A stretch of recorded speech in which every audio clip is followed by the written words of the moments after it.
हाँ, तो आज हम लोग हेरन्स फार्मूले के यूज़ देखते हैं कि उनके अनुप्रयोग क्या होते हैं। आपको पहले भी पता है कि हेरन्स फार्मूला विषमबाहु त्रिभुज में यानी स्केलेन ट्रायंगल्स में यूज़ होता है, जिसकी हाइट ना दी हो और 3 भुजाएं दी हों, और तीनों भुजाएं यानी तीनों साइड्स आपको नंबर वाइज दी हों। ये 4 सेंटीमीटर, 6 सेंटीमीटर, 8 सेंटीमीटर। इसका एरिया कैसे निकालेंगे, तो उसके लिए हेरन्स ने एक फार्मूला दिया था। वो फार्मूला था एरिया ऑफ द ट्रायंगल का ये साइन होता है, और ऐसे अंडर रूट में एस माइनस ए यानी पहली साइड, एस माइनस बी यानी दूसरी साइड का, एस माइनस सी यानी ये सी तीसरी साइड, ए बी सी ये 3 साइड हैं। इसको एस से माइनस करते जाएंगे तो हमारे पास इस तरीके का फार्मूला आएगा। अब एस क्या होता है, एस हमने बताया था S is equal to semi perimeter. Semi perimeter होता है, सेमी पेरीमीटर क्या होता है, इन तीनों का सम भुजा का परिमाप नाप लें, यहाँ से यहाँ तक, यहाँ से यहाँ तक, यहाँ से यहाँ तक, ऐसे 6 + 8 + 4 और अपॉन 2 कर दें तो इसे कहते हैं सेमी पेरीमीटर।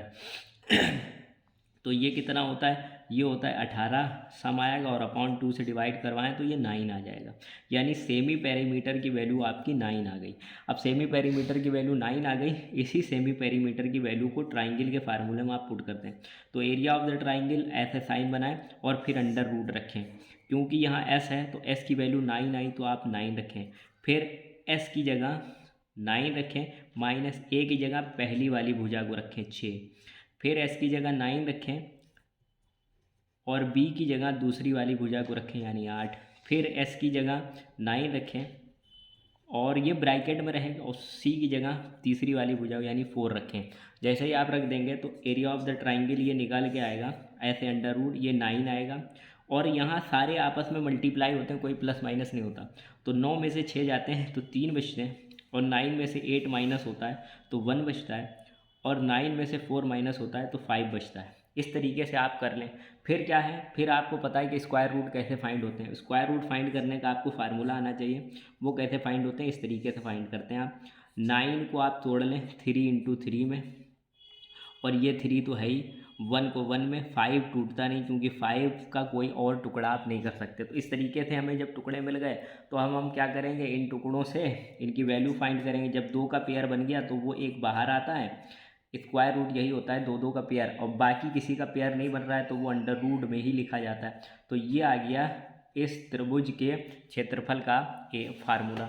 इस त्रिभुज का क्षेत्रफल इस तरीके से आया। अब हम दूसरा एक ट्राइंगल लेते हैं।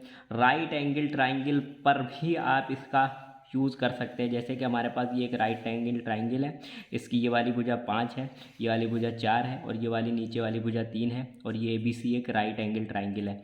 राइट एंगल ट्राइंगल का एरिया निकालने का 2 फार्मूले। पहला फार्मूला 1/b/h यानी बेस और हाइट को आप कर दें। देखें कैसे करेंगे, 1/2 बेस है इसका 3 यानी आधार 3 है, और हाइट कितनी है, ऊंचाई यानी 4 है। जैसे ही आप डिवाइड करेंगे और मल्टीप्लाई काट पीट देंगे तो 6 बचेगा, तो 6 यूनिट इसका एरिया आ गया।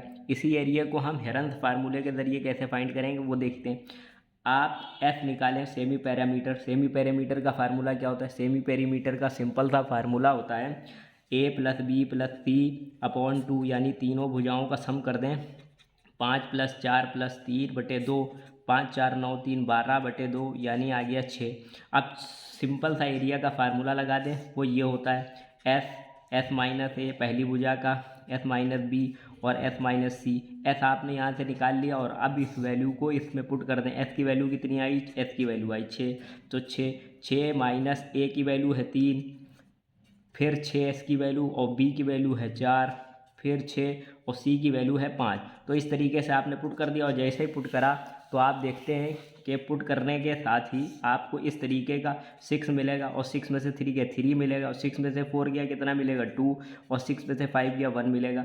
फिर आपको याद है कि भाई हम रूट स्क्वायर रूट्स कैसे फाइंड करते हैं, तो 6 को हम क्या लिख सकते हैं 2 × 3, और 3 तो यहाँ लिखा ही हुआ है, और ये 2 है यानी एक और ये इसका और एक ये इसका दोनों का पेयर बन गया। या आप इसको ऐसे भी लिख सकते हैं कि 6 × 6 करिए, और जैसे 6 × 6 यानी 2 का एक पेयर बना, एक बाहर आ जाएगा और ये यूनिट में आ जाएगा। इस तरीके से हम राइट एंगल ट्राइंगल का और हेरंस फार्मूले का दोनों का यूज़ करते हुए हम ये निकाल सकते हैं, क्या निकाल सकते हैं, किसी भी त्रिभुज का क्षेत्रफल हेरंस फार्मूले का यूज़ करते हुए फाइंड कर सकते हैं जब उसकी तीनों भुजाएं दी हों।